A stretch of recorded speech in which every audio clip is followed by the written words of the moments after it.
Go ahead and get started. I would like to thank Eggers Middle School. Thank you to the school leader, principal, Mr. Roderick E. Potes, and the wonderful staff here at Eggers Middle School for allowing us to use the facility. Let's give them a big round of applause. Thank you. This is our first Mayor's Night in Eggers Middle School, so thank you very much for making us feel welcome. Obviously not our first Mayor's Night in the 3rd District. So as you all know, we go around to every district in the city, do a traveling forum. It's open format. You can ask any question you want during this. We got Gabriella, could you raise your hand in the back? She's back there at that table. There are questions. Please fill out a question. Put your name down if you don't mind, and address. If you prefer to remain anonymous, that's fine as well. The reason we ask you to put your name and address is so we can follow up with you. So if it's a question where we need some follow-up, we could actually follow it up, and we know who to get a hold to let you know that we're following it up. So anyway, I'd like to introduce Michelle Cheney, our Special Events Coordinator. I'd like to remind Hammond residents that Michelle and I are on the radio every Friday morning, WJOB AM 1230, with an open call-in show, much like the Mayor's Night Out format, except for it's on the radio, and it's a lot shorter. So anyway, thank you, Michelle, for coming out, and let's go ahead and introduce the department heads. Hello, Chris Campbell, Information Technology. Alexius Barber, United Neighborhood Things. Chris Sacalaris, Legal Aid. Mona Campbell, Controller's Office. Beth Jacobson, Economic Development. Africa Tarver, College Bound. Kathy Kazmerzak, Recycling. Milo Krasinski, Port Authority. Brian Miller, Police Department. Tom Daverton, Chief of Staff. Stan Visotny, City Engineer.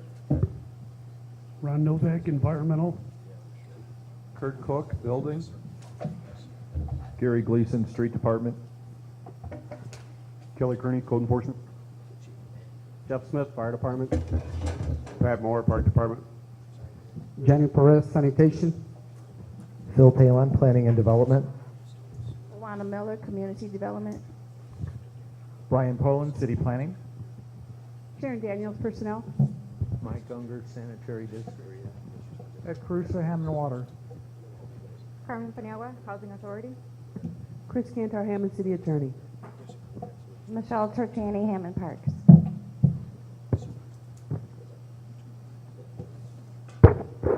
Oh, everybody, I'm sorry.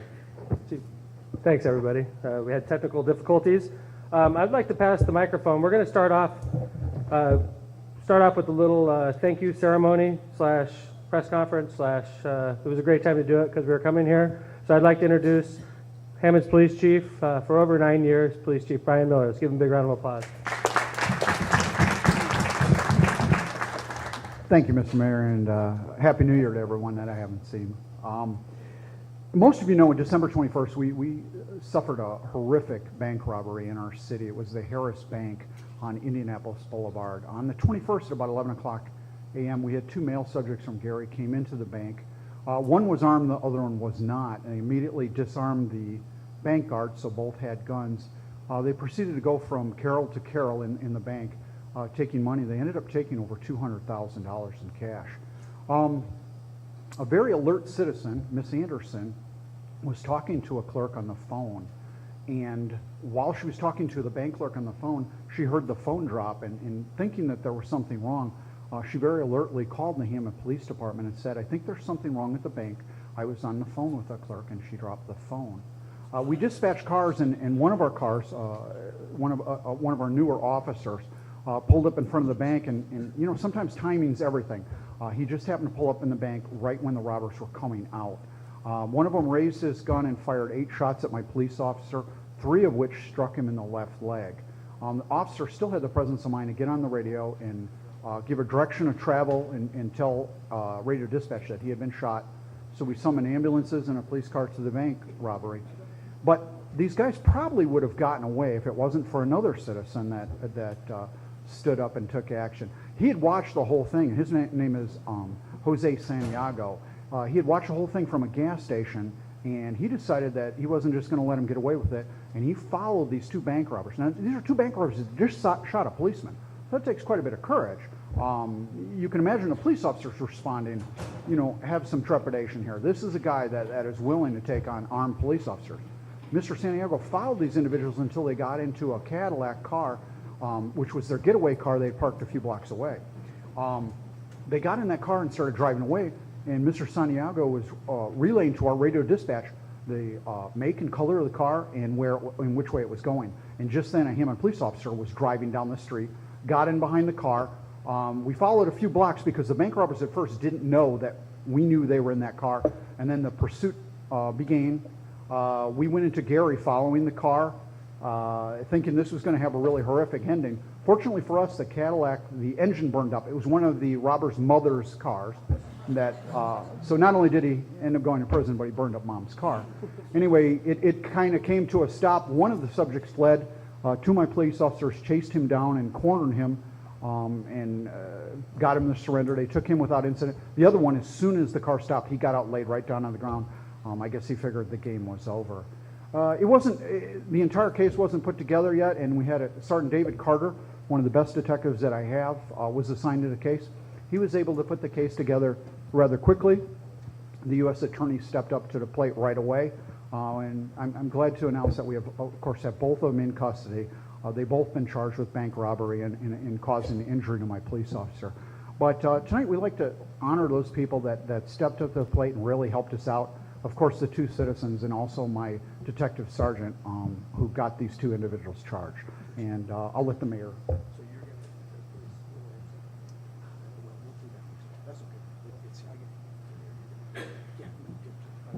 All right, I'm going to call each person that helped us so much forward one at a time so that they can be recognized.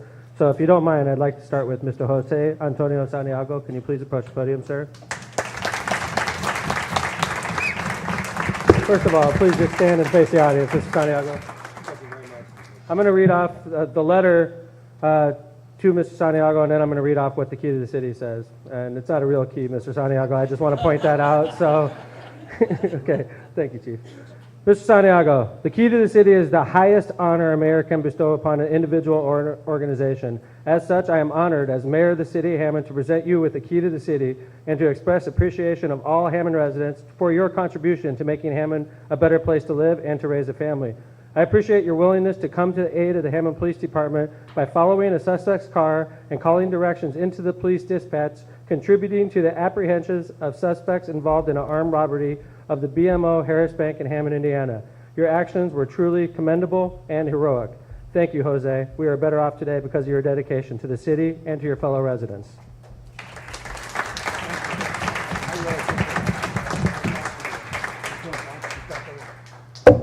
Mr. Santiago just asked me how is the officer doing. He reported back to work about 2 weeks ago. He's on full duty. His injuries are healed. So we're blessed.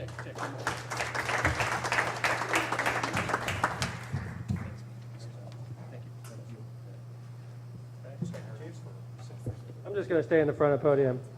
Please, first off, Miss Maria Anderson, could you please come forward?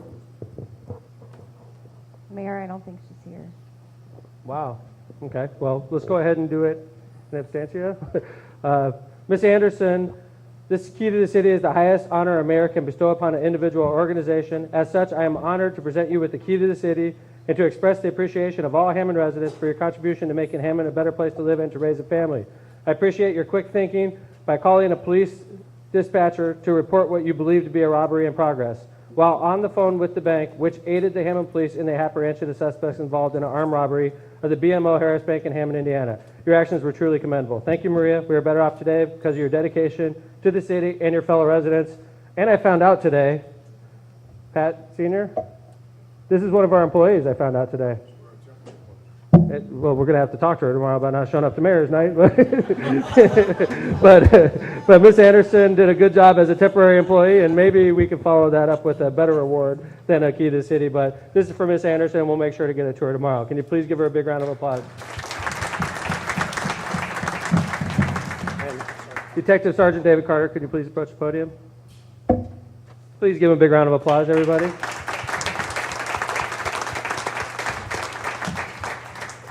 I want to say, first off, thank you, Detective. This is a lot of department heads get keys to the city. I think this is the first time a non-department head as my tenure got a key to the city. I'm actually sort of stingy with these, so I wanted to say thank you, Detective, and if you don't mind, I'm going to read off the key to the city, Detective. The key to the city is hereby presented to Detective Sergeant David Carter, 346. In grateful appreciation of your assistance, courage and participation in the apprehension of suspects involved in a bank robbery. Thank you for helping make Hammond a safer place to live and work. Presented this 29th day of January 2013, Mayor Thomas M. McDermott Jr. Thank you very much, Detective. Congratulations.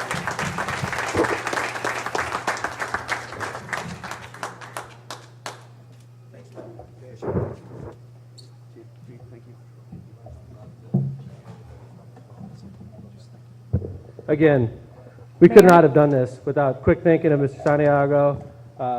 Mrs. Oh, she's Mayor here? Maria is on her way Hi, in. Maria. Good, we're going to go ahead and do this. Hi, Maria. No pressure. Come on in. You got, oh, good. You guys got cameras and all that? Well, we'll give you a second. Come on forward. Ladies and gentlemen, Miss Maria Anderson.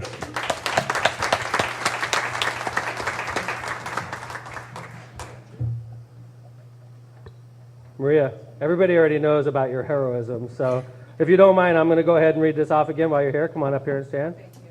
Thank you. Thank you, We want a Chief. chance to embarrass you like everyone else. So please turn around, Maria. This key to the city is the highest honor a mayor can bestow upon an individual or an organization. Are you guys taping this? You want me to wait for you? Okay. Mr. Santiago got ripped off. At least we got it on the iPad, right? We could. We could splice in James. You're like, I'm sorry, you went first. Okay. Ms. Maria Anderson, this key to the city is the highest honor a mayor can bestow upon an individual or an organization. As such, I am honored to present you with this key to the city to express the appreciation of all Hammond residents for your contribution to making Hammond a better place to live and to raise a family. I appreciate your quick thinking by calling police dispatch to report what you believe to be an armed robbery in progress. While on the phone with the bank, which aided the Hammond police in the apprehension of suspects involved in an armed robbery of the BMO Harris branch in Hammond, Indiana, your actions were truly commendable. Thank you, Maria. We are better off in Hammond today because of your dedication to the city, and your fellow residents appreciate it. Congratulations.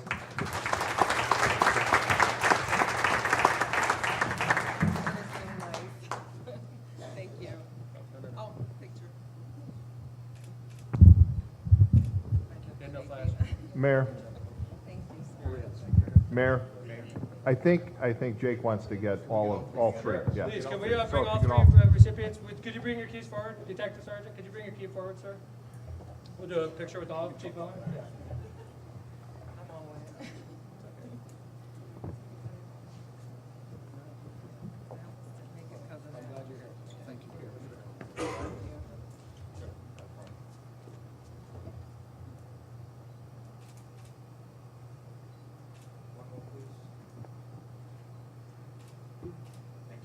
Give it up for him, everybody. Good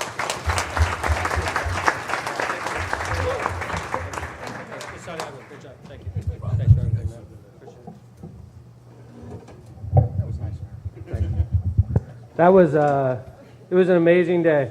You know, first off, that's the branch that's very close to my house. It's like around the block. I saw it literally minutes after it happened, and I couldn't believe that we caught anybody. I mean, you hear about bank robberies all the time, but you never hear about people getting caught. And I like people to think, you come to Hammond, you break the law, we're going to chase you down. And I know it's dangerous, Mr. Santiago, and you've probably been lectured 1,000 times since this happened, right? But thank you for doing that. We appreciate it. All right. Now, Michelle, we got more questions, I imagine, by now? Really? It's going to be a short mayor's night, and I'm not complaining, okay? But this whole thing is driven by questions, so I'd like to put it out there. We have a table in the back with questions, and is this being aired live tonight? Thank you, Ray. Ray's been doing our websites from the beginning of the time as well. Thank you very much. Mr. Jake, thanks for showing up. For those of you, if you want to watch this again, it's gone so well so far, you can go home and watch it on GoHammond.com, or excuse me, GoHammond.tv. Now, before we get started, I'd like to introduce the elected officials that made it tonight. I'd like to introduce Lake County Councilman Dave Ham. Thank you very much, Councilman Ham. Hammond City Councilman at Large, Dan Spitali. Hammond's 4th District Councilman Bill Emerson. Hammond Councilwoman at Large Janet Videz. I'm not sure if Councilman Higgs is going to make it or not. Usually we let the district councilman kick off mayor's night with the district report, and I'm not sure if he got rained down or what, but if he comes in, we'll give him the microphone so he can report to his constituents. In the meantime, we're going to go ahead and start off Mayor's Night Out. I want to thank everybody for coming out. We've been doing this for 9 years now, and I think it's a great program, so thank you for participating. Michelle, I'm going to start us off. Okay, our first question is, can you confirm or deny that more houses are coming out of the flood zone on March 1st? Great. I just read first off, I think they're already technically out. I think March 1st is just a technicality. I'm going to defer to the expert here, Stan Dostotny, or Ron, or Don's not here. So, Mayor, that's correct. My house is one of those houses, and as of March 1st, it's out. Stan? Yeah, the official date actually is March 1st for the next group of houses Which that's going to is come out. Northcott to state lines for the most part? I think right in that area. Northcott to state, outside of pockets, basically. There's pockets of people north of the Little Calumet River between Northcott and state line. For the majority of people are out. There's still pockets of people. If you're on a really low spot, you're still in. Right. But FEMA wouldn't approve taking everybody out. There's a few homes that sit exceptionally low. We are looking into ways to maybe get those people out of the floodplain. We have Christopher Burke doing some field surveys, looking at our pump stations, looking at things that we could do to get everybody out of the floodplain if it's possible. Right now, Stan, in the city of Hammond, when I took over, we had a floodplain around Wolf Lake that took a lot of Robertsdale residents, and basically 7,400 block south in Hammond from State Line to Klein Avenue was in the floodplain. That's fair? Right. And now, literally thousands of homes. thousands of homes. And that's for those of you that are lucky enough to not have to worry about this, or even my house was one of the lucky ones. I was north of 7,400. This means $1,000, $1,200, $1,500 penalty every year that you have to pay into your escrow, and you have no choice if you have a mortgage. So we focused early on hiring this engineer that used to work for FEMA, right? Sivash? Sivash. He worked for FEMA. We hired him as a consultant, and we started attacking the neighborhoods. Literally, we got Robertsdale out quick because of the work we did at the Lost Marsh Golf Course. And now in Robertsdale, they're basically out for the most part. Yeah, basically pretty much everybody's out in Robertsdale. There's a little pocket right by Forsyth Park that sits really, really low. And if a pump station would fail, maybe there would get surface flooding. But we are looking at doing backups to that station, maybe a diesel pump. We're not sure what's going to be the ultimate solution. We've got to sell that to FEMA. Right. And then on the south side of the city, we started from Klein to Cabela's, basically. The tieback levee, the north-south levee that was built in the Cabela's parking lot, served as a flood control device. And we got everybody from Klein to Cabela's out of the flood zone. And the first step, and this last step that just went down. It's pretty much all the way to state line now. Right. Outside of pockets. There are people probably watching today, maybe even in this room, that are still in the flood zone. You're one of the unlucky few, and we apologize for that, and we're not giving up on you. We've got the majority of Hammond residents. 90% of the homes are out of the floodplain that we're in when we took over, and we're working on the last 10%. And it's going to be, is it fair to say the last 10% is going to be harder because of their They're going special to be hard circumstances? because FEMA's pushing back saying, hey, you got to show us that you can actually protect these homes. Getting somebody out of the floodplain requires changes, levees, and better pump stations, all kind of issues that you got to show FEMA that you've made it safe and that you've lessened the possibility of flood to almost zero. Okay, so that's I don't know if there's any follow-up. If you have any follow-up questions on a topic, the topic right now is flooding, flood control, flood insurance. If anybody has any questions on this, we're more than happy to answer them right now. Going once, going twice, sold. Okay, let's move on. Okay, what have you done with the water burst near Kennedy Avenue behind in the alley of Alabama Avenue besides cover it up? Will it affect us? Are you talking about from 8094? Is that what they're in Dowling Park? Was that? You're talking about right? It's in the alley behind Alabama Avenue, and all I've seen is sand cover up the sewer. Are you talking about along the sound wall over there? By the FOP? No, it's in the alley by the FOP, but it's not anywhere. Dan, you know what he's talking about? What's the block number? Like, what are the house numbers? 7400. Okay, so it's literally across the street from the FOP. Yeah. And you're talking, and Alabama is the first street in, so it's Yeah. the alley between Kennedy. You're talking about the alley between Kennedy Yes. and, okay, so you can see the backyards of the houses. Yeah. Okay, Gotcha. Now, could you repeat the question now that I understand what we're talking about? What have you done with the water burst near Kennedy Avenue behind in the alley of Alabama Avenue besides cover it up? Will it affect us? I have no idea about this at all. Stan? I think our sewer department looked into it. I don't see Scotty here today. Okay, Dr. Unger? Anybody want to touch this? A water burst behind Alabama, and we don't have sanitary or we don't have. So is this water coming out of a sewer structure? Was it stormwater? But was it raining out when it happened?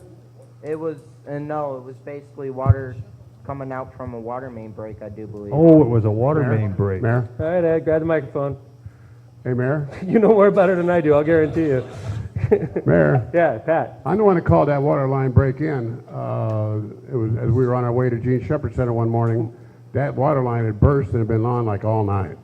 So the water department. How long ago was this? It was I bad. forget. A couple weeks? Probably, I don't know. Ed? Could we get a microphone to Mr. Cruza so we can talk? Thank you.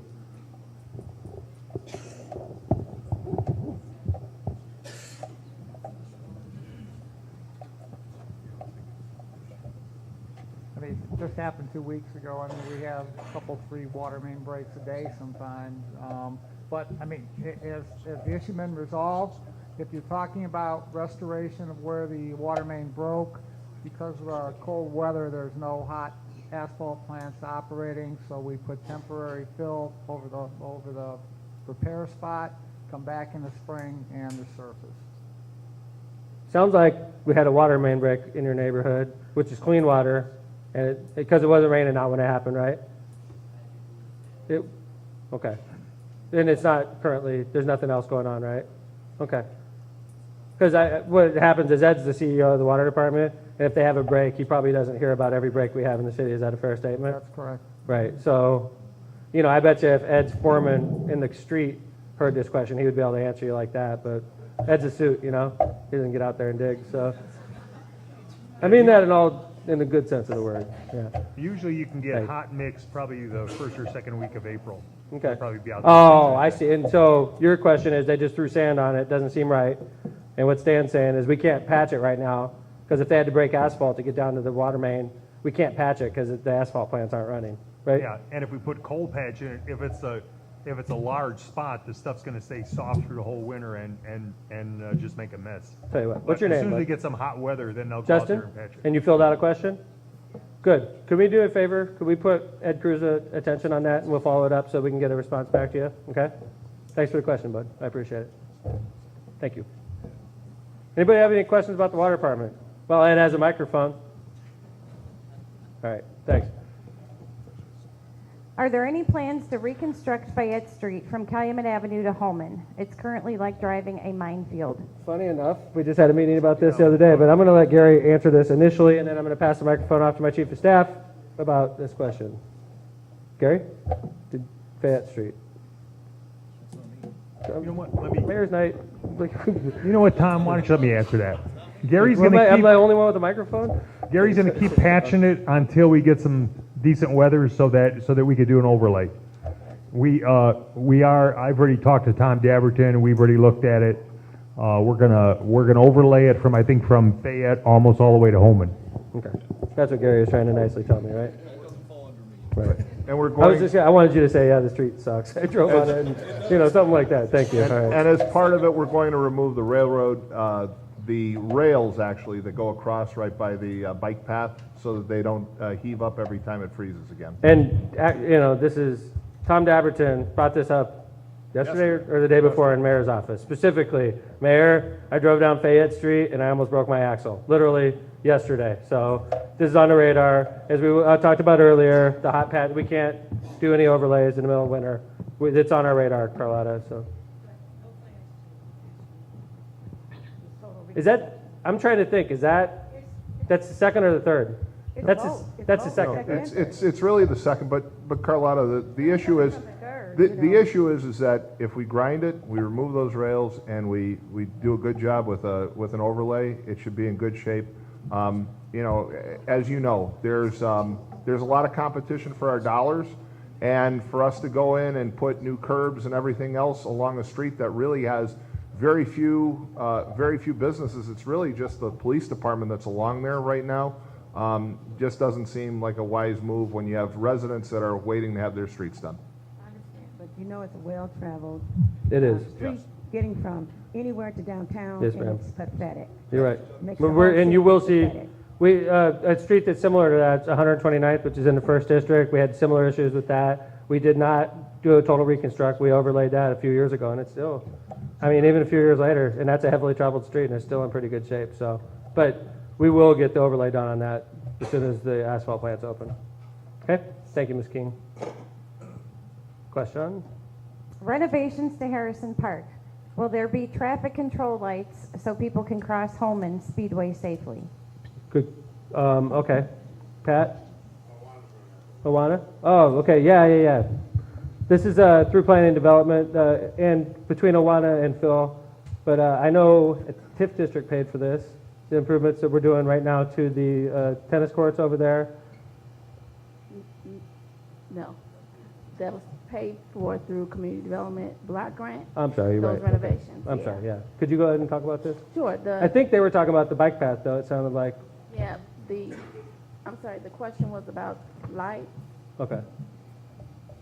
in the park? Or stop Michelle, could you read the question again? Renovations to Harrison Park.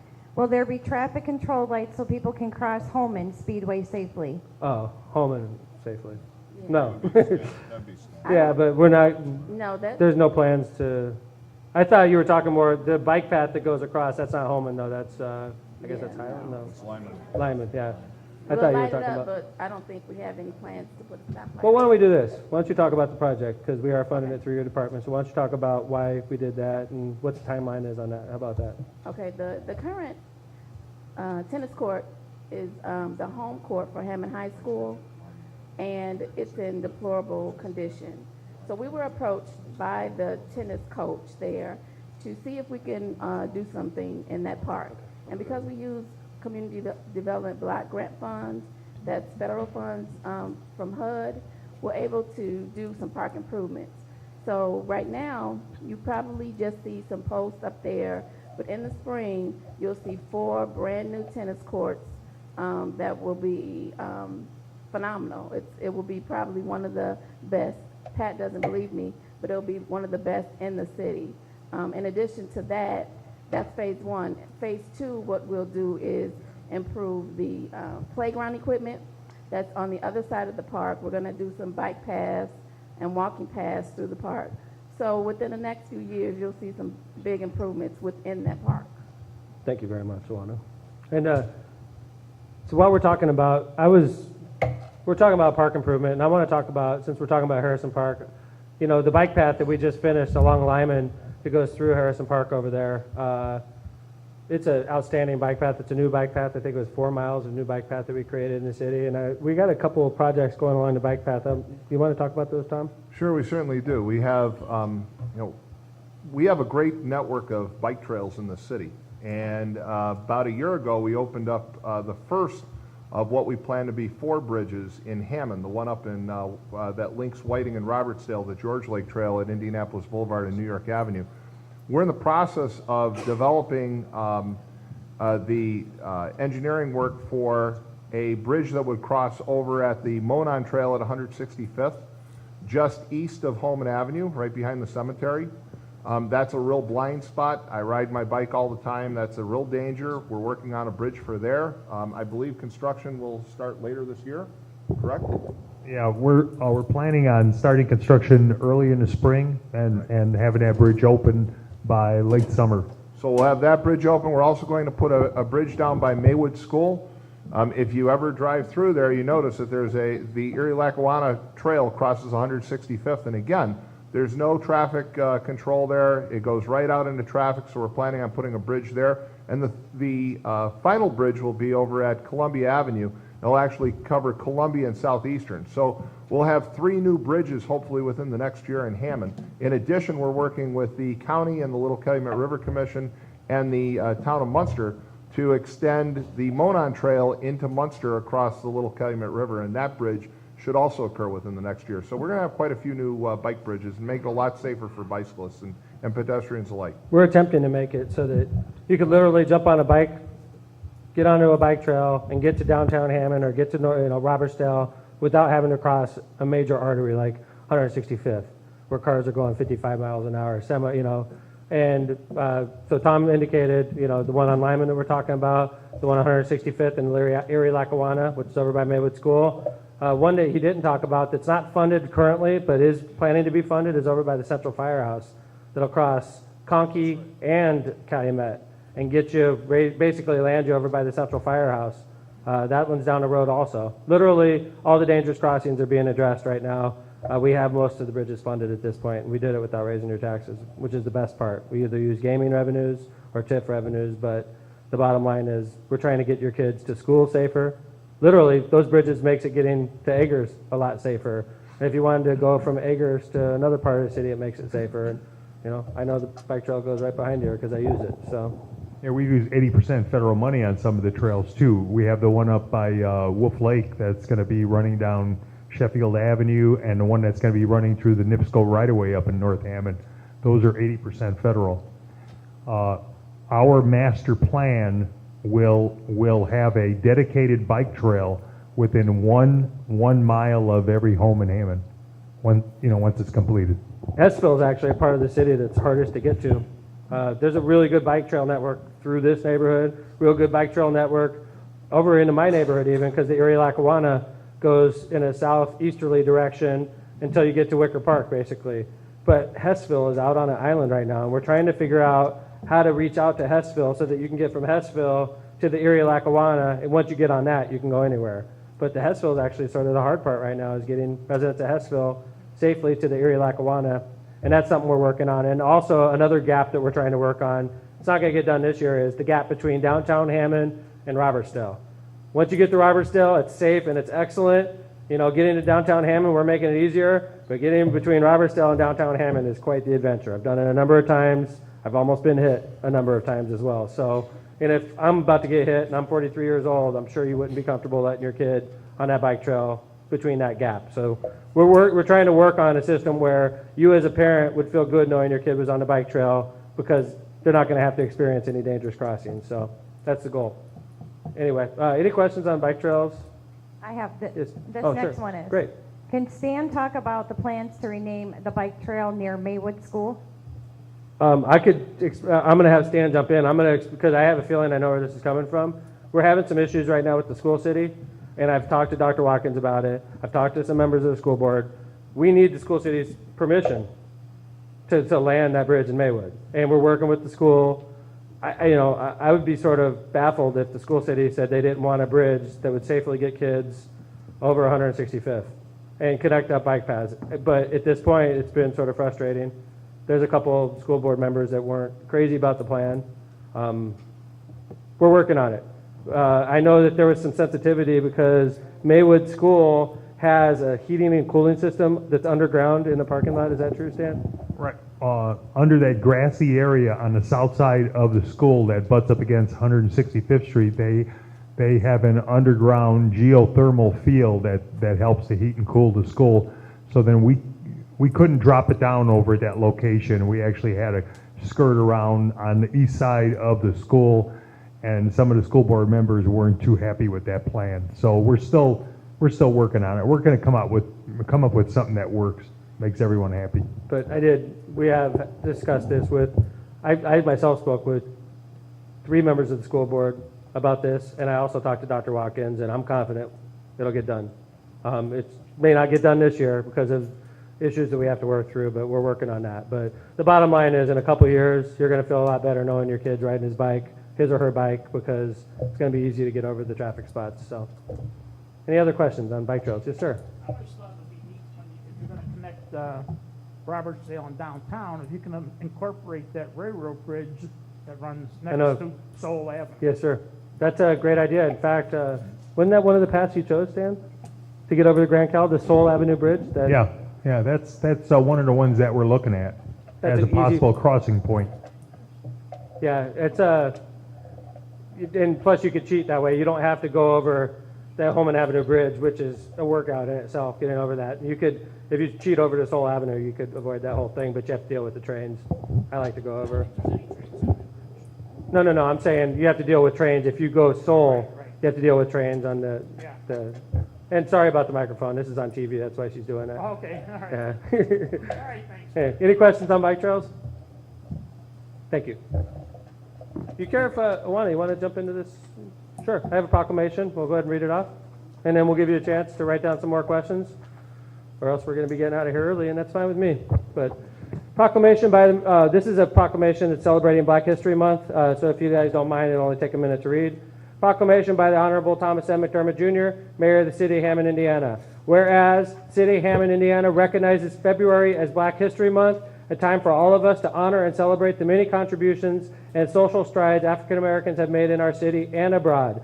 And whereas in 1926, historian and author Carter G. Woodson, who is known as the father of Black history study, introduced Negro History Week as a reaction to racism and to highlight the role African Americans have played in the development of civilization, choosing the month of February due to the birthdays of Frederick Douglass and Abraham Lincoln.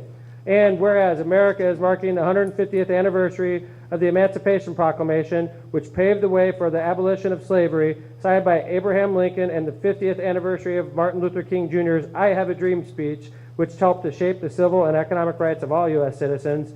And whereas the City of Hammond joins in the celebration of how African Americans have enriched the city and the nation through excellent leadership, intellectual growth, artistic achievement, cultural pride, science, sports, education, entertainment, business, and politics with their innovation and hard work. And whereas the City of Hammond, Indiana acknowledges the many contributions that African Americans continue to make to our society and reaffirms its commitment to equal opportunity and diversity, therefore I, Thomas M. McDermott Jr., Mayor of the City of Hammond, Indiana, hereby proclaim February 2013 as Black History Month in the City of Hammond, Indiana, and I encourage all citizens to join in learning about and celebrating the contributions of African Americans have made to the world, to our country, and to our great community. In witness whereof, I have set upon my hand and the seal of Hammond, Indiana on this first day of February 2013. I'd like to point out that last week, Monday last week, we celebrated Dr. Martin Luther King's birthday in Hammond, Indiana, as we do every year with a candlelight march. As usual, it was about 0 when we started walking, and we made it to the Civic Center, had a wonderful ceremony. I know a lot of hard work went into that ceremony by Awana Miller, Phil Talon and their department, as well as Pat Moore and the staff at the Hammond Parks Department. Can you please give them a big round of applause for helping us with that? Okay, let's go ahead with the next question. Okay, it says, after I finish shopping at the Woodmore Walmart, I usually head north from there. As I am getting close to the exit on Indy, about a half a block south of 165th, there are northbound vehicles that enter the southbound exit in order to avoid the signals at 165th. There are even drivers who make a complete U-turn to enter the southbound entrance. There are no signs there and dangerous. My suggestion would have been an expensive one, but in Monday's Times, there was an article that Indy was going to be rehabbed anyway, starting in the spring, so a left turn lane approaching 165th could have a concrete island, which would extend far enough south in order to block northbound vehicles from entering the Woodmart exit, but we still need a temporary fix. Okay, I want to picture this. Is this 167th we're talking about? Indianapolis Boulevard. Boulevard. Well, if you leave and you go in front of the subway, Uh-huh. Oh, yeah, gotcha. Okay. and you want to make a right turn out. On 165th?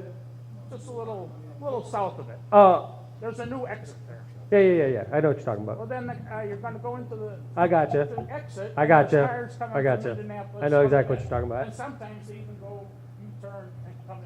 I know what you're talking about. I've actually done it a couple times. Sorry. So what was the recommendation, sir? Oh, yeah, that one.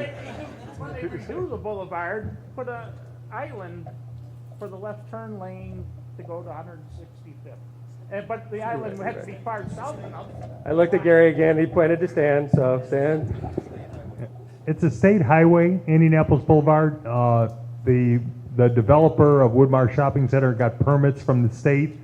There is a pork chop island in that driveway, but nobody seems to pay attention to that. They're not supposed to turn south if you're exiting out of there. You're supposed to only go north. I'm not sure what the traffic configuration is. Sometimes the state installs the center concrete medians. Sometimes they're kind of a hazard too because people don't see them when there's snow on them. But I'll check the plans because the project is scheduled to go to letting March, and it's going to reconstruct the boulevard from 165th to 169th and then carry that Art Deco look with the round ornamental lights and all that stuff all the way up to 165th Street. The center island blocked the. Block the ability, so you're talking northbound Right. traffic on the boulevard. Right. It's shooting left in that little wishbone, Right. and that wishbone is for southbound boulevard traffic only, is what you're saying. Right. Gotcha. Nobody's following how they're supposed to exit and enter there. Yep. But I'll take a look and see what the state's doing with the center. I'm never going to do that again, sir. I apologize. But I know exactly what you're talking about. You're right. Center Island down Boulevard would change that. However, the boulevard is run by the state, but that's a great recommendation. Know exactly what you're talking about. Thank you. Okay. All right. I would like to, and this is not a pleasure to have to read this off, but it's something I feel like we should do. We had a tragedy that happened to our Hammond employee family this weekend, actually. So if you guys don't mind, I'd like to explain a little bit about what happened to Captain Rudy Gracia, Hammond Police Department, veteran of, he's a captain, he's a veteran of how long, Chief? So close to 20 years. He's an excellent police officer. He's a Hammond resident, and he's got a lovely family. And they suffered a tragedy this weekend with his wife, Ann Gracia, who was age 45, passed away Sunday evening, very young age. A family with 4 children. Children 18, Rudy Jr., 15, Brandon, 12-year-old Kevin, and 10-year-old Kathy. And unfortunately, it was her birthday, from what I understand, Monday. So it's truly a horrible situation that happened to the Gracia family. And I know a lot of people in this room may not know Rudy and his family, but they're wonderful people. Wonderful people. Cheerleader coach. I mean, it's a horrible tragedy. It's a freak accident, what happened. And it's just, so I'm going to ask if you all could please maintain a moment of silence and think about and pray about the Gracia family. I know that they would appreciate it.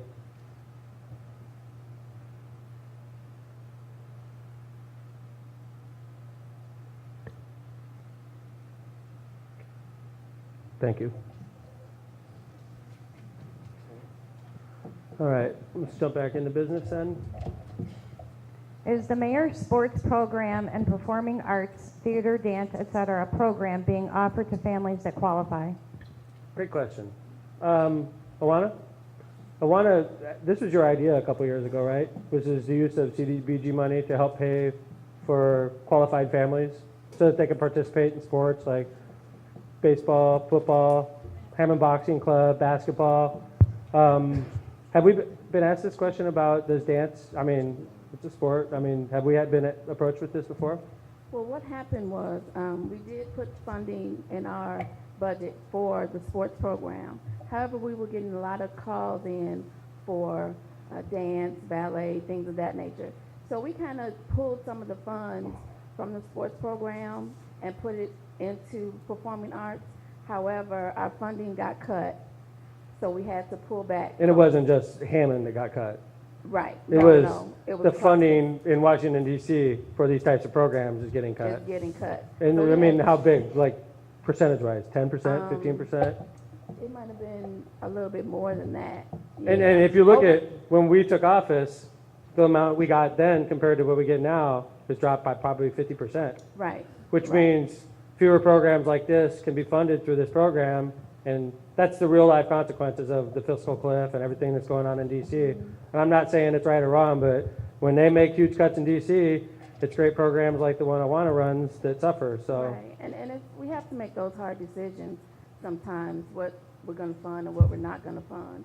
So that program is still up and going. They're actually taking applications right now. Just to let you know, for a family of 4, if you make less than $50,300, you definitely qualify. So if you contact our office at 853-6371 and speak to Cynthia, she'll definitely be able to assist you with that.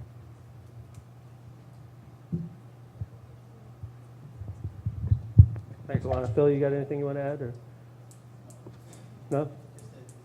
Probably going to get worse in the future because the flooding's going to keep decreasing. Thanks. Mr. Sunshine. He said it's probably going to get worse in the future. So, I mean, as far as the funding cuts. But I think, Ms. King, recommendations that I would do, I'm not sure of the status, but a 501c3 always makes life way easier on us. Another option, Tom, could you talk a little bit about the Mayor's Gaming Advisory Committee and see if it's a 501c3? That's an option as well. Sure, absolutely. Since the mayor took office back in 2004, he created a commission, which I'm proud to serve as chairman of, that distributes about $750,000 every year to local not-for-profits. This is gaming dollars. Before the mayor was in office, it was really done on a case-by-case basis by the prior administration. And the mayor formalized the process. There's an application. You have to submit it by February 28th to the mayor's office. You have to show that you have proof that you're a 501c3, but we aid an awful lot of local organizations. As long as they have a focus and a benefit to the citizens of Hammond. And it's really been a great program. We have a committee of 11 members, including myself, and again, works very well. So if you know of a not-for-profit in the city of Hammond that needs assistance financially, they can certainly apply, and they have until February 28th to do so. So there's two options, Ms. King. And did we answer your question? I'm not sure. I want to say the money is available. That's what I didn't understand. It is available? So does it include dance? No, ma'am. Okay. Do they have money available for, I mean, this is a good, and this is a good question. So maybe we need to It's sort reprioritize. of debatable. I mean, dance has been considered a part of sport. Ms. King, I don't think it would hurt to turn in the qualified, people that meet the income guidelines. And, all those kinds of things. It's I have two anything that nieces, you move, it's a two sport. nieces in New York. They're both big dancers, and they would kick my butt if they knew that we weren't funding a program like that. So I think we should take a look at it. Maybe we could do something, okay? Thank you for the question. And the thing about the CDBG funding, when we say qualified persons, that means if you're making six figures, you're not a qualified person, okay? So you have to hit income guidelines under that program. The program Mr. Dabberton talked about, the Gaming Advisory Committee, there's no income restrictions on that program. So maybe a combination of both, Ms. King, a little bit over here and a little bit over there. Qualified, go to the CDBG, and then other people, Anyway, thank you. Any follow-ups on that? Okay, thanks. I'm going to do a commercial break real quick. I'm going to ask Africa to grab the microphone. Africa Tarver has been running Hammond's College Bound program for 3 months. Yeah, like in October. What's that? I believe I started in October. Good. Well, welcome to the team. She was previously serving in a role in planning and development. Now she's taking over College Bound. And do you want to do an update on the College Bound program? Yes, actually, we just completed the annual report for 2012, but we do have the new applications online for the fall 2013, spring 2014 semester. I'm sorry, that was real quick. How many students do we have in the program? 486. 486. And I believe like over 180 attend local universities. How many graduates so far? I read on the internet we only had like a dozen graduates. Is that true? I was kidding.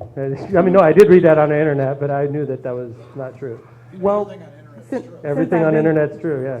Well, I think one of the issues that you run into, since I started working there, I've sent out notifications to students that will actually be graduating, and the problem is that if they don't turn in that information, then we have a hard time tracking that.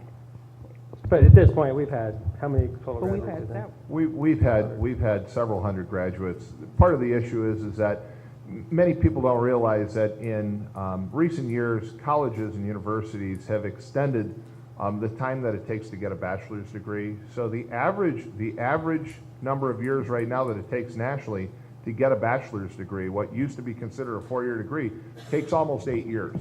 So we only cover 4 years of school, and so some of those students, because of the requirements for certain credit hours, they end up going into a 5th or 6th year, which they have to pay for. They're on their own. Others complete on time, but we have well over a couple hundred, I'd say about 200 and some graduates at this point. And at this point, the biggest recipient of College Bound Students School is Purdue Calumet, correct? Purdue Calumet. Right.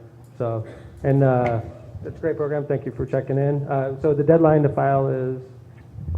By July 1st. By July 1st, okay. And I know Awana, me, Tom, we go around to all the schools, all the high schools. So if you have a high school student that qualifies for this program, they will get a copy of the registration form directly from us in the next few months, I imagine, right? Yes. It's usually this semester we go around, so, all right, thank you very much, I appreciate it. You're welcome. All right, any questions on College Bound? What year are we in on that, 7? We started in 2006. We started in 2006, and it was a 10-year promise, so we got to start dealing with that issue pretty soon here. All right, thanks. Michelle? Okay, the state is discussing eliminating casino boarding taxes. What effect might this have on the Port Authority? That's a great question. Have they bonded for future casino revenues? If they no longer get admissions, what will happen to these bond obligations if there aren't any? Wow, really, really, really good question. That sounds like a government person asked that, but that's a great question. It's actually, is that, I mean, I don't want to see the name on that, because There is no name. Okay, anyway, that's a really good question, okay? The boarding tax, the funny thing about this issue is we're researching it very well right now. In fact, I'm looking around for my controller. Mona's here. I know. But Bob Lendy's had an obligation tonight. He's the one that's working on this. I looked over at Mona, and she gave me the eye that don't. Mylan? Well, Mike can help on the Port Authority side. Mylan, why don't you go ahead and, because the Port Authority receives part of its funding from the admission tax, and this is the easy part of the answer. Well, we got lucky, Mayor, when the new MOAB came in place. We entered a new agreement with Horseshoe Casino, and lucky for us, we're at a rate where we don't have to worry about admissions actually coming in. In the past, it used to be what was called an embarkation fee. So for every person coming on the boat, the Port Authority would receive $1 or $2. Ed Cruza, is that about right? Sure.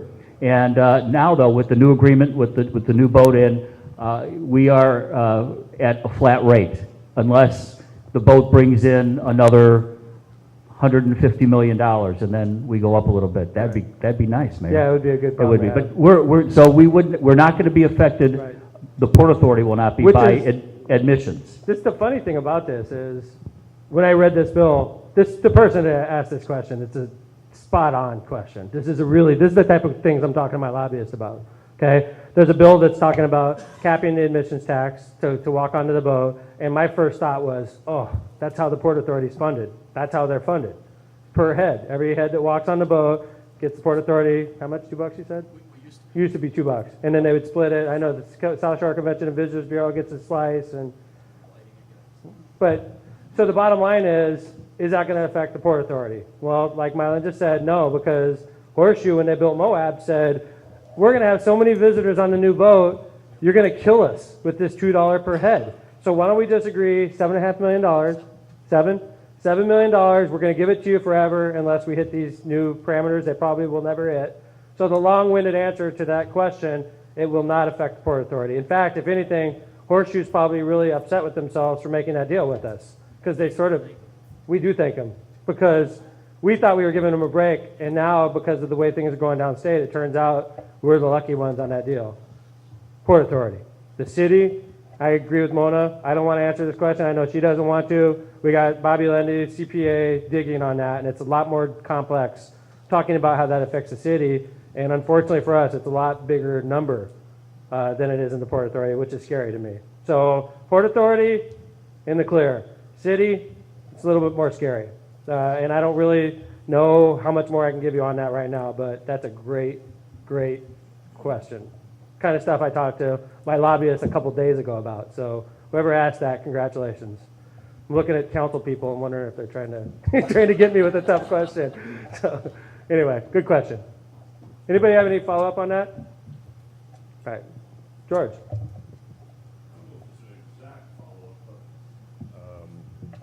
Could you kind of give us your perspective on what's happening with the casino bill? It is a good follow-up, actually. It's with logical. Gary and Good. And how, and if you could add your perspective on the airport, Good. the legislation I on the love it. airport. This is a very logical one last follow-up. thing, one last Sure. thing. Do you view the Gary Airport as a regional asset Yes. more and more as it expands and stuff? With I do Gary view it being- as a regional asset. Okay, George, this is a logical progression to the last question. George is asking, well, what about the other legislation that's very threatening to the city of Hammond, that being the land-based casino and Gary issue? Is that first. Well, the prospects as you see it. There's a super bill out there. It's a comprehensive bill that has to do with the Gary Airport and the Port of Indiana and a trauma center and a land-based casino in Gary. It's so big. If it passes, it's a major, major piece of legislation. Okay. However, my job as mayor requires me to look out for the best interests of us, the citizens of Hammond, and in this bill, the land-based casino in Gary will come right out of your back pocket. The gaming revenue that we fought for, we shut down our marina for a year, we gave up our land for, and now we're reaping the benefits of. They don't like it now. Wait a second, and that's not just Gary. People from across the state look at how much revenue is coming into our city right now, and they don't like it. And they want it to go to Indianapolis, or to Gary, or to Michigan City. They don't want it to come here. My job as your mayor is to make sure the money goes where it's supposed to go, which is here. And I'm ruffling feathers. Trauma center, that's also part of this bill. Jeff, grab the microphone, please. Excuse me, Chief Smith. Trauma center. Tell me about a trauma center and how the lack of a trauma center in Northwest Indiana affects you as our fire chief. Sometime last year, the EMS Commission downstate passed a law that says if we have any trauma, that we have to transport to the nearest trauma center. The nearest trauma center for us in Hammond is in Oak Lawn, Illinois. If the transportation takes less than 45 minutes, we have to transport there. I went downstate, argued in front of some people that I have 3 hospitals within 5 minutes of me in any direction. We just had a trauma the other day on Condit Street, and we had to transport to Oak Lawn, and the hospital was 1 block away. I explained how much it takes, manpower out of the city. The police chief loses manpower because he's got to send his detectives out there, and it's. So if I got in a car wreck and knocked myself out, and the paramedics come up to me and they can't talk to me because I'm knocked out, you're going to Oak Lawn. I have no choice. They have no choice.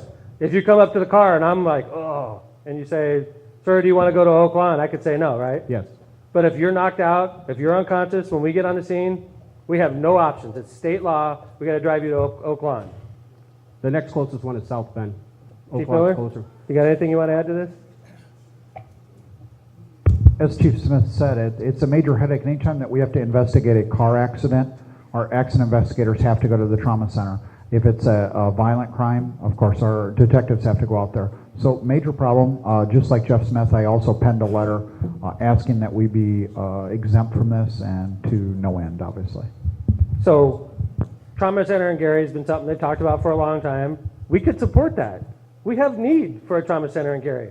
So why did they loop the trauma center in Gary to a bill that we can't support?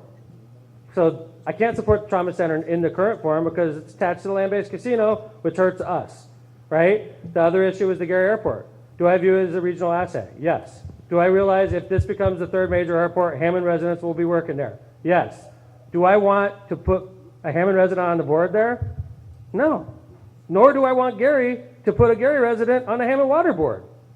That doesn't make sense. Hammond Water Company is a Hammond asset, just like the Gary Airport is a Gary asset. I wouldn't want the state putting people on the Hammond Water Board like they're proposing to put on the Gary Airport Board.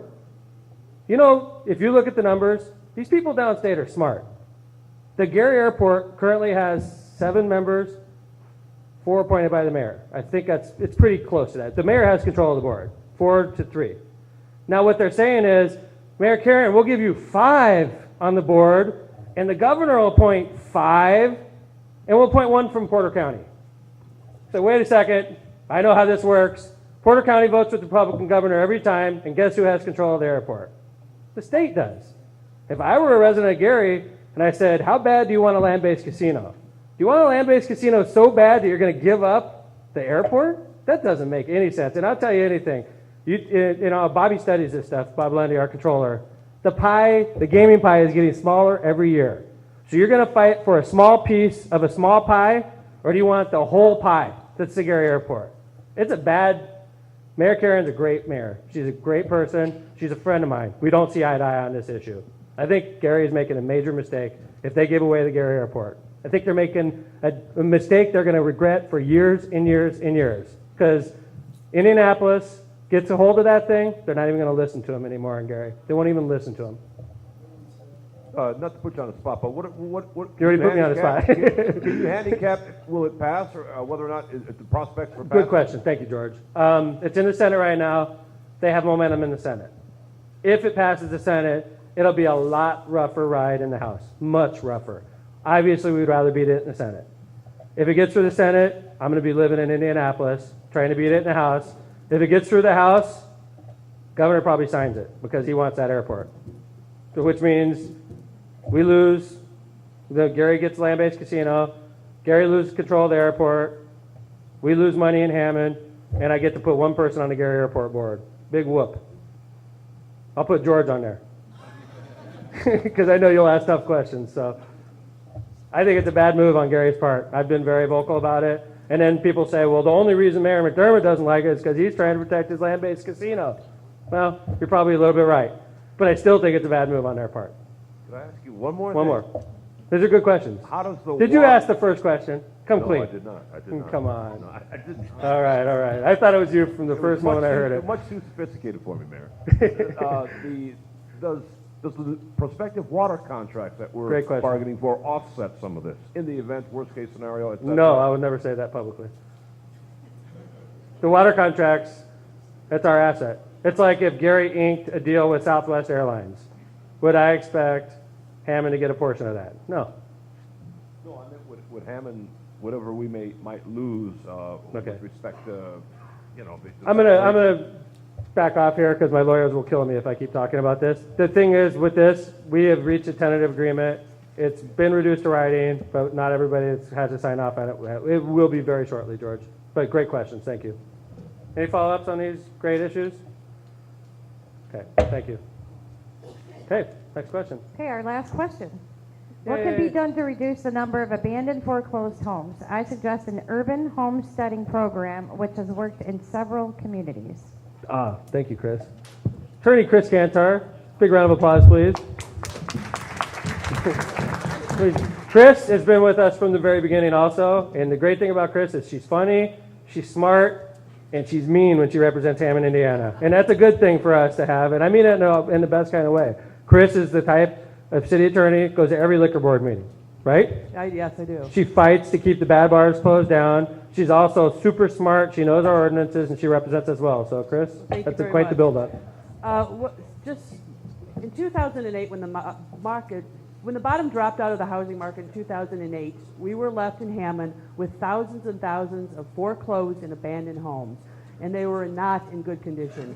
A lot of people had this dream from watching television or Lifetime that they were going to buy all these houses and flip them, and then the market tanked. And then there are all these houses, and the banks, and I say this after working on this since 2008, the banks won't even cut the grass. We had one house where just siding was falling off. The banks won't even send anybody to fix the siding. So what we did is we started putting the properties on the demolition list, and we sent them an order to repair or demolish under the Unsafe Building Act, and that gives them 30 days to take that action, or the city can put an order to condemn and demolish the house on the property, which is a brick on the title. So now the bank has a property they can't sell. So they are in some cases motivated to fix it up, but for the most part they don't. And they will let them be demolished. They don't care. When we had this past Thursday, the 24th, Ellen Slaystack, is Tiger still here? She was there. We had 73 properties on the demolition list. 15 people showed up. 15 people showed up to try to stop the demolitions. The rest of them were And bankrupt. demolitions, Chris, is it safe to say they're the worst home on the block? Yeah, oh yeah, because The worst home on multiple blocks. on probably. multiple. If anybody wants to see some of the pictures, we're talking houses that have been infested with animals, full of animal waste, mold, hoarders, vandals have broken in, gang houses, crack houses, and we've got pictures to document all this. Trees falling onto properties, collapsing roofs, collapsing stairs. I mean, dangerous properties, because kids being kids get into these things and they get hurt. And since we've started this program in 2008, we have processed 400 properties. We haven't demolished all of them. We've demolished about 300 properties. A lot of them have been rehabilitated under written agreements to rehabilitate, because what we don't want, and what the banks like to do, is they like to flip them to somebody for $1,500 who puts a new coat of paint on a moldy wall and puts some drywall over bad electrical, and then they sell it to a family. And we don't want that. We want these houses to be put in just as good a shape as if their family was going to be living in them. And that we've had a lot of success with this program. And as long as we keep getting support from the mayor's office, we show no signs of slowing down or stopping. So I appreciate what you guys are doing, and we have a, thank you very much, Chris. And what we've been trying to do since I've been mayor is try to get different departments talking within each other. We have regular meetings with all of us, staff meetings every 3 weeks, all departments get together. We have meetings every week, but every 3 weeks, all the different departments come through City Hall. What we've been trying to do is establish partnerships between, say, Chief Miller and the Hammond Police Department with Kurt Cook, Kelly Kearney, and Code Enforcement and the Building Department. Because a lot of times, Jeff Smith and the firemen will go in as paramedics on a scene and they'll look around a house and it's totally unsafe. Well, if they turn around and they call up, Kelly Kearney or they call up Kurt Cook and say, hey, I was just in this address and it's a disaster, that gives us a reason to go over there and check it out. And I'll never forget something. When I first became mayor, it was in the 3rd District. It was a couple blocks away from City Hall. There was a cut-up apartment literally 2 blocks away. They had a horrible morning fire. It was during a work day. We left City Hall. I got to the house. It was still smoldering, and a family perished in the basement. And what happened was they were living down there. The ceilings were too low. They didn't have sprinkling. They didn't have adequate fire protection. And they had a fire that started on the staircase, burned the staircase away, and they just cooked in the basement. No way out. The smoke, the ultra-thick windows, couldn't get out. And we all made it, and I remember all of us stood around and said, never again. And we've declared war on cut-ups. And it's a major, major problem. In this neighborhood, it's a major problem. In the neighborhood to your north, in the neighborhoods to your south, it's a major problem. Kelly, Kurt, do you guys want to grab a microphone and sort of explain what you see and what we were doing? Kelly Kearney's the head of Hammond's Code Enforcement. Kelly? Thank you, Mayor. Last year, we've eliminated 93 illegal cut-up apartments. So with 6 inspectors, 6 districts, that's a lot of research. There's a lot of work that goes into that, the initial inspection. We go back and check permits to see if it was ever created legally, if there's ever permits pulled and inspections done. Most cases, it's pretty easy to determine that these apartments were converted illegally. The one thing that is minimum building code is a 7-foot ceiling, and most basements you won't have a 7-foot ceiling. So right off the bat, you know that there's an apartment down there that it's illegal. Glass block windows is a case over on by City Hall. Is a huge situation where if there's a fire, they just can't get through the glass blocks to make a rescue, and it's tragic. And you're right, that is what led Jim and the department into this, and it's a big drain on the city and the services. 3 times people, 2 times the garbage, 3 times cars, 3 times the people. Okay. Kurt, you got it? One of the fun things that we get to do is we get to coordinate with Chief Miller. And when we find a house that's run down, that's rented, that has drug dealers in it, guess where it goes? Order to demolish or repair right away. I mean, it's one thing to tear a house down, but if we can tear a house down that had drug dealers in it, that's 2 wins. And I know Kelly gets up 4 o'clock in the morning, a couple days a week, and goes on drug raids with them. I don't do it because I'm afraid of guns, Chief. Also, it's kind of funny, I'm sitting up here talking to Ron Novak, and Ron's telling me about a cut up down the street from him. And one of the mayor's rules is that department heads have to live in Hammond because they care. And guess what Ron's going to be doing tomorrow morning? He's going to be calling me up, making sure that I take care of the house down the street from him that's getting cut up. But that's a perfect example of why. Ron drives to work every day. Ron sees a cut up on his block. He says, I know who to call about that, right? And that's part of the reason you want us living here. You're talking about the floodplain. Chief Miller was in the floodplain. Mm-hmm. Chief Miller's mom's still in the floodplain, if I remember correctly. My wife Joyce and I were in the floodplain. We got out. I mean, the people in the city work hard because they like their jobs, but also because they're residents of Hammond. And another thing that we really like is the ones that we can't get rid of that were legally put in, we can make safe. We can make the people bring those homes up to livable standards. And a livable standard means that we're going to have better tenants. Better tenants are less police calls, less fire calls, less strain on city resources. We're taking the homes that were legal and making put in off-street parking so that you can find a place to park when you come home at night. So it's a multi-pronged thing. And you're asking about the foreclosures, and it is a huge problem. Don't forget the NSP program that we're doing, neighborhood stabilization program that has done probably 70 or 80 homes in the past 3 years. And they are spending a ton of money. They're basically gutting these homes and bringing them up, and they have to sell them at a loss.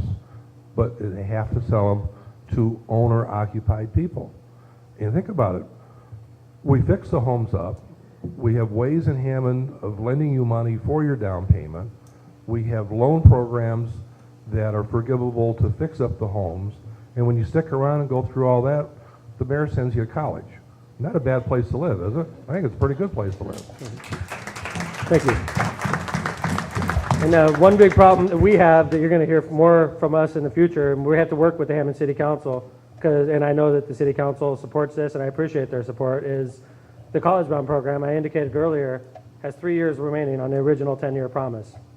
Now, this is something that needs our attention, obviously, within the next year or so that we could assure residents that kid may have a kid in 9th grade. Is my kid going to qualify for College Bound? If your kid's in 10th grade, is your kid going to qualify for College Bound? Can you get all the way through the 4-year program? These are things that we need to work on so that we can give you the assurance that College Bound wasn't a flash in the pan, and I'm working on that. And we're working on that, and we got answers for you in the coming future. Great. I've been trying to get Gary Gleason to talk all Mayor's Night so far, so I'm going to ask him to grab the microphone. There's one thing. First off, you may ask yourself, what does the street commissioner do when it's 65 degrees out in January? That's something I'm asking myself lately as well. Gary, it's 65 degrees out and it's January. How's the salt situation? Actually, as you can see, Sunday we had the ice storm, so we were out a little early to make sure we did a little pre-salting.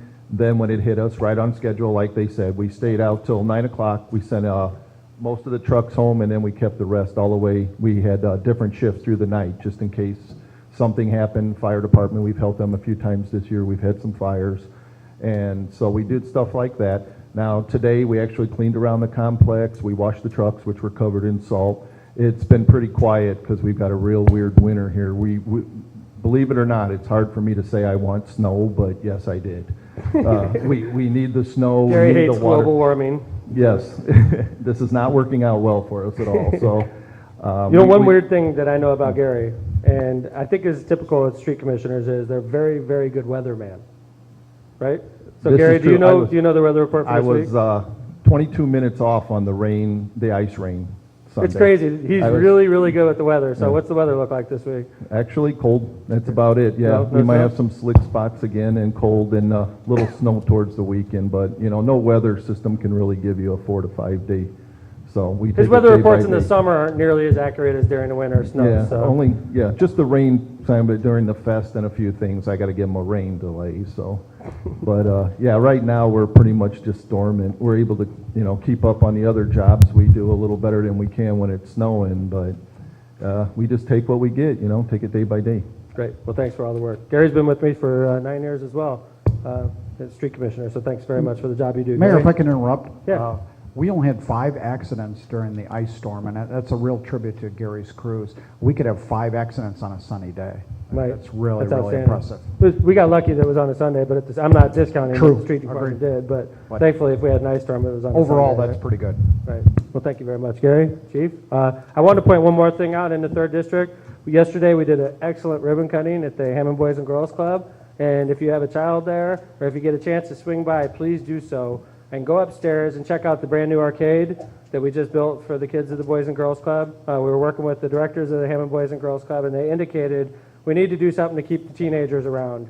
We put up, it's a mini arcade, there's like 5 or 6 games there right now, and it's only going to get bigger. We're trying to partner with the Boys and Girls Club from City Hall, and very shortly we're going to be cutting a ribbon on a computer center that we're putting in the Hammond Boys and Girls Club as well, with all brand new computers, printers, and all that. And the last time they got new computers was over 5 or 6 years ago, and their computers were very, very old. So if you do get a chance to stop by the Hammond Boys and Girls Club right across the street on Calumet, please go upstairs and check out the new arcade. It's very, very neat. And I imagine a lot of students right here at Eggers probably end up at the Hammond Boys and Girls Club every afternoon. So it's the kind of thing I think Eggers students would appreciate. But Hammond residents, thank you for coming out for the 3rd District Mayor's Night Out. Next month, we're doing Mayor's Night Out on February 20th in the 5th District, Morton Elementary School. This will be aired on Go Hammond TV. It usually takes a couple days, right, Ray, to get it put up. So if you want to watch it again, feel free to do so. Some people that got awards may definitely want to watch it again. So congratulations again to the recipients of our Keys of the City. Can we give them a big round of applause? And thank you all very much for showing up. I'll see you next month.